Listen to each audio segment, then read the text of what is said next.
What do you think is better? Work a sales job, they are low paid in my country, or carrying luggage at the airport and earning 2x the amount of money, put most of the money into Etsy and scale? Obviously, bro, the second one. Earn more money, pump that money back into learning, and then do it like that.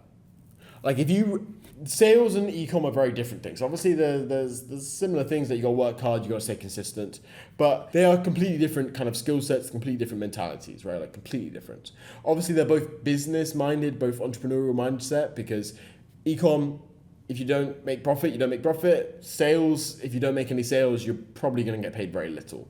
So I would say in that particular situation, if you want to go down the e-commerce route, which I would definitely recommend, purely because e-commerce, it can be just pure freedom, independence from your time and money, and like independence from your location, and you can sell it. It's an asset. You have equity in it, and it's fun, and you learn like 10 different unique skills which you can go and do a job on later if you fail at e-commerce.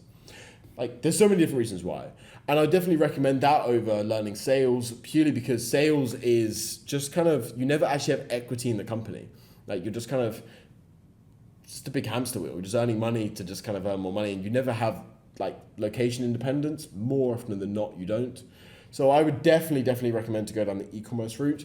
And in the e-commerce route, it's much easier to learn and earn more money if you start from a position where you have money and you have cash coming in. So yeah. That's what I'd recommend, bro. Super quick interruption. After you finish watching this video right here, go check out the video that's the top link in the description, where I detail exactly how I made over £200,000 from Etsy dropshipping in just 3 months. Go check it out, but watch this video first.